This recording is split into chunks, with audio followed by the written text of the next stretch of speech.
Pernikahan bertema Demon Slayer viral di Tasikmalaya. Banyak bacot. Jadi ini ada pernikahan pasangan asal Tasikmalaya. Jadi perhatian publik karena dia nikah dengan cosplay Demon Slayer, Gyuto Tomioka dan Shinobu Kocho saat resepsi. Jujur, respect gua sama pasangan ini.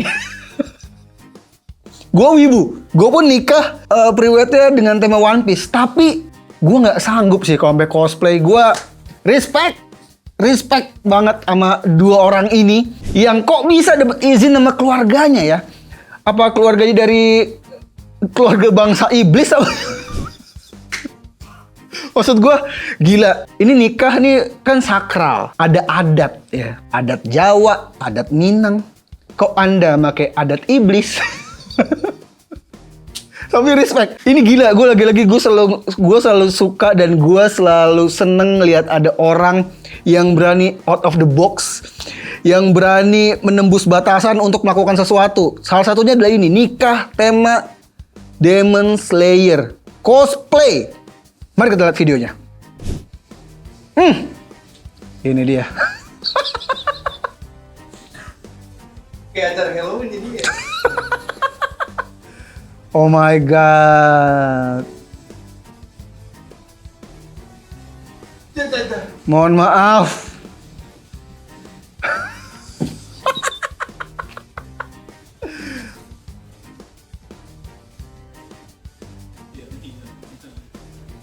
Anjir. Oke. Pertama, Gyuto Tomioka itu keren banget. Muncul di chapter awal menyelamatkan Tanjiro, salah satu panutan dari Tanjiro. Tapi yang saya lihat bukan Gyuto Tomioka. Anda siapa sebenarnya? Ha? Orang habis mandi terus masuk panggung gitu. Lepek banget rambutnya. Masya Allah. Lagi-lagi respect tapi mohon maaf, cosplaynya kurang mirip ya. Terlalu kurus. Dan Shinobu Kocho juga. Ini salah satu karakter yang menarik juga. Rambutnya ombre dan di sini lebih Islami ya. Dia berhijab. Gue baru tahu ya kalau Shinobu Kocho ternyata orang Muslim. Mohon maaf, saya baru tahu. Dan kalau kita lihat tadi di situ di videonya banyak teman-temannya juga. Ada Zenitsu yang menghantar pernikahannya ya. Dan gue pikir ini temanya tuh full ini loh, full Demon Slayer. Tapi ternyata kostumnya aja pakai jas, pakai wig. Tadi foto aslinya juga, aduh. Tapi ya lagi-lagi kebebasan berekspresi dan ini juga kebebasan saya untuk ngebacoti Anda ya. Tapi respect. Karina 10 tahun lagi malu mereka. Kita lihat ya 10 tahun lagi. Kalau masih malu nggak masalah. Kalau tiba-tiba dibantai Mamuzan, nah mohon maaf tuh, kasihan tuh ya. Jir, salut gua. By the way, bisa nih buat referensi. Wak. Referensi apa tuh? Faiza Chow, mohon maaf referensi Anda salah. Oh, ini nama Instagramnya Ami-chan. Memang dia kayaknya kalau kita lihat dari Instagramnya dia fansnya Demon Slayer apa enggak ya? Oh, ini foto aslinya padahal pas akad ya normal-normal aja ya. Mungkin nggak boleh kali ya akad cosplay ya. Takutnya pas salaman pakai ilmu pernapasan tuh, serem tuh. Oh tuh ada adegan melempar bunga. Oh emang ini pure wibu ya, ceweknya fans Doraemon juga. Banyak banget yang nikah ala-ala wibu. Salah satunya gue pernah ngeliat ada orang yang preweddingnya cosplay jadi Power Ranger. Ini dia. Keren bikin video pernikahan ini cosplay jadi Ranger merah. Wah ini sih keren orangnya, maksudnya ganteng. Nah ini kalau cosplay kayak gini, niat ya, nggak harus pakai dirias-rias, cukup pakai helm jadi mirip. Ya, tuh, wah ini keren, ini gue akuin nih gue keren. Istrinya kayak gimana? Oh istrinya normal. Gue respect juga sama istrinya karena ngizinin suaminya untuk jadi Power Ranger, the best ya. Oh ini gue suka. Karena dari kostumnya kelihatan mahal ya, beda sama yang tadi tuh.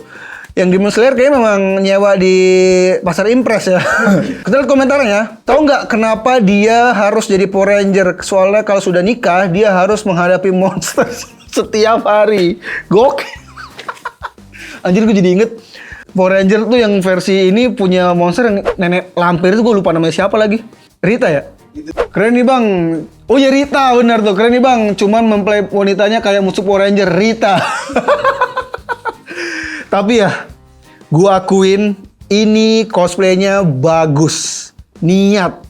Kelihatan dari kostumnya mahal, terus beltnya semuanya sempurna. Sayangnya memang istrinya tidak berani berubah menjadi Ranger Pink, tapi memilih untuk menjadi Rita karena memang masuk akal. Istri akan menjadi monster. Pas pacaran ya angel ya, malaikat. Tapi begitu menikah dia akan menjadi Rita. Kita harus menghadapi dia ya, apapun yang kita lakukan di mata istri salah ya. Jadi kalau lu menganggap istri lu monster atau suka marah-marah lu pusing, jadi saja Power Ranger. Gila ya. Pelajaran yang kita dapat dari pernikahan para cosplayer ini adalah izin orang-orang terdekatnya, izin istri, izin orang tua, izin keluarga bisa diterima. Sogokannya kayak gimana gue nggak ngerti, tapi gue akuin respect ya. Tapi ya saran gue sekali lagi, kalau lu pengen nikah cosplayan harus niat, kostumnya harus bagus biar nggak kayak Giu tadi tuh ya, kayak orang habis mandi belum andukan lu naik ke atas panggung salam-salaman orang. Aduh sayang sekali ya. Tapi ternyata yang aneh tuh bukan cuman orang Indonesia. Ini ada berita baru lagi, fenomena kelam di Jepang, gadis remaja tanpa rumah. Ini namanya Enjokosai, fenomena sosial yang berkembang di sekitar tahun 95 dalam kehidupan masyarakat Jepang, khususnya di daerah perkotaan. Jadi Enjokosai ini merupakan suatu tindakan remaja putri usia 14-19 tahun yang berkencan dengan pria dewasa untuk mendapatkan sejumlah uang. Kalau dalam bahasa Indonesia tuh istilahnya jablay ya. Kita lihat videonya ya. Tahu fenomena Shindai Shoujo di Jepang? Gadis-gadis Oke. muda tanpa rumah, tanpa Wah, ini mah berkeliaran di Shibuya dan Akihabara. tanpa Mereka rumah. menunggu seseorang yang mau memberi makan dan tempat tinggal. Saat Iya. ada yang menolong, mereka layaknya Kok gua seorang nggak nemu manusia pas gua ke yang Jepang tak kayak punya gini dah? apa-apa, dan mereka akan berubah menjadi gadis jalanan yang terlupakan. Ya Allah. Bentar. Kok bisa gadis jalanan nggak ditindik, nggak ngepang? Kok bisa? Cakep-cakep kok bisa? Saya ke Jepang nggak pernah tuh ngeliat gembel-gembel kayak gitu, nggak pernah. Apa jangan-jangan pas gua ke Jepang ngeliat cewek cakep, kita nggak sadar kali ya kalau itu gembel ya. Tapi ya ini unik ya. Gue baru tahu ternyata memang banyak namanya istilahnya enjokosa ya. Dia nyari makan dari kencan sama pria-pria dewasa. Bedanya sama di Indonesia adalah itu difasilitasi kalau di sini ya. Dikasih satu gedung, kalau mau masuk mijet bisa di situ tuh. Tapi mungkin di Jepang ada dan mereka tidak terpilih. Padahal kalau dari yang gue lihat, ini cewek-cewek Jepangnya cakep-cakep loh. Ini kalau di Indonesia jadi artis bisa, tapi dia nggak punya rumah tuh, jadi gembel aja cosplay, cakep gitu. Apa ada para teman-teman di sini, para nakama di sini, tomodachi di sini yang pengen ke Jepang terus nampung mereka? Gila ya, gua nggak expect sih. Ada gembel tapi cakep, nggak expect. Coba kita lihat komentarnya. Apa susahnya tinggal bilang saya suka nasi goreng lalu upload di sosmed, Anda akan terkenal. Oh benar, karena kita ini warga Indonesia masih suka banget dengan orang luar negeri yang komentar tentang Indonesia, yang bisa bahasa Indonesia. Orang bule ngomong saya cinta sate, viral. Orang bule pacaran sama cowok Indonesia yang buluk, viral. Harusnya orang Jepang ini bisa kayak gitu, tinggal bilang saya suka nasi goreng, saya suka MBG. Viral pasti langsung tuh. Jangan mau, nggak ada bedanya sama cewek standar TikTok di Indonesia. Si Raisi. Kita lihat reply dari komentar ini. Gue yakin kalau dia cowok beneran ngeliat cewek Jepang itu pasti dia mau. Coba. Biarin aja jamet-jamet birahi biar pada hunting ke sana. Dikiranya semua cewek Jepang bisa jadi my bini kali ya. Oh.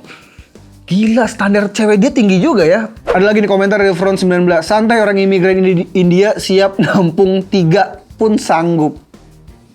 Ini lagi-lagi fenomena di Jepang ya.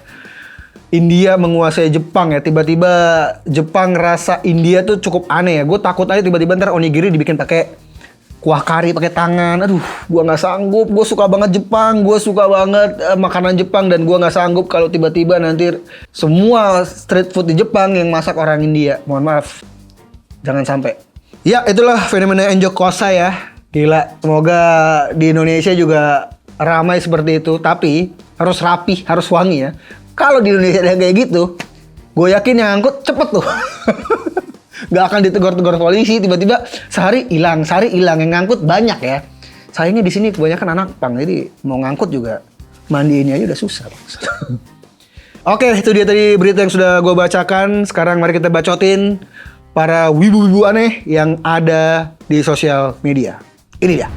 Yang pertama, oh ini bukan video ya, ini foto ya. Cewek ini viral setelah maraton One Piece demi bisa ngobrol sefrekuensi sama pacar, tapi sayangnya diputusin. Yang tertinggal hanyalah wibu. Ya Allah, jahat banget. Pacarnya siapa sih? Coba tolong cek orangnya. Gila, ada cewek yang rela nonton One Piece 1155 episode buat ngobrol sama lu, terus lu putusin. Kenapa? Itu cewek akhirnya jadi wibunya doang. Kasian banget ya. Ini, waduh, tolong nih buat mbak-mbak ini kalau pengen curhat lebih banyak, kalau mau main ke podcast Anigo, boleh silakan curahkan unek-uneknya, tag cowoknya, kita bully bersama ya, karena kasian dia udah tonton loh. Tiba-tiba jadi wibu, tapi untung ya pilihan tontonnya bagus, One Piece. Untung dia nggak nonton lagi-lagi ya Boruto, jadi aman. Cowok nggak guna, gila. Pacarnya kayak gimana sih? Perempuan udah se-effort ini malah ditinggalin, aneh. Wah, banyak yang aneh karena gini, lu untuk suka anime aja tuh susah loh. Tapi dia sampai nonton 500 episode, berarti dia sesayang itu sama lo. Berarti dia sudah meluangkan waktu biar nyambung ngobrol sama lo, tapi ternyata wibu tidak suka kalau ada orang yang ngobrolnya nyambung. Aduh, gila, kasihan banget ya. Emang rata-rata cowok yang suka One Piece begitu. Wah, coba cowok yang suka Redo of Healer, anjir. Gue suka One Piece, apa-apaan lo? Mei, siapa tuh nama itu? Mei. Mohon maaf Mei, aduh akan di-private lagi. Tidak semua cowok yang suka One Piece seperti itu. Saya suka One Piece, saya nikahin istri saya. Istri saya nonton, baca One Piece sampai kisah Usopp nggak apa-apa.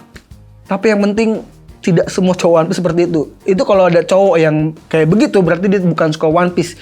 Dia cuma manfaatin ceweknya biar suka One Piece. Setelah dia dapat apa yang dia mau, ditinggalkan begitu saja. Ah, itu dia. Kuat gak guna ya itu namanya. Gokil kawanan ini dandani teman wibunya yang mau ngedate.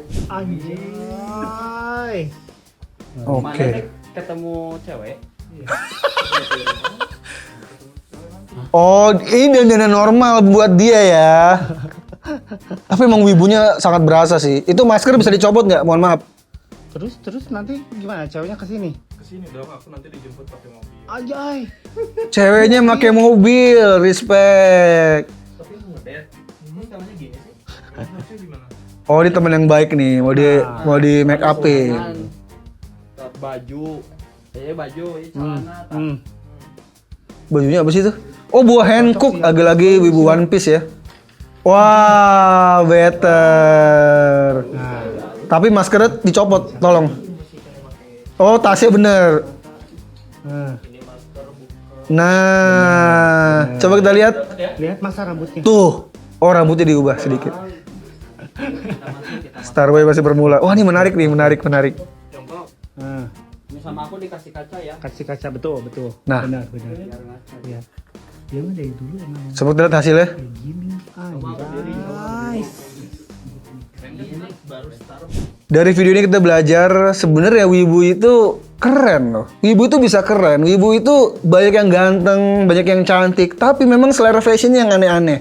Padahal di anime-anime terbaru banyak karakter-karakter yang ngajarin desain baju yang bagus tuh gimana. Lu nonton Spy X Family, lu ngeliat Yor, bajunya bagus-bagus. Lu nonton Conan, lu ngeliat Conan Edogawa, bajunya bagus-bagus. Jujutsu Kaisen, ngeliat Megumi dan lain-lain dandan yang bagus. Banyak contoh dari anime yang bisa lu tiru gayanya, tapi lu memilih untuk pakai jaket, masker, dan baju dengan sablon besar di depan tuh buat apa? Jadi video ini mengajarkan kalau kita mau dandan bisa, tapi memang wibunya aja yang nggak mau. Oke, itu dia berita-berita dan video-video wibu yang sudah kita bacotin hari ini. Sampai ketemu di Bajak Kebaca tuh episode selanjutnya.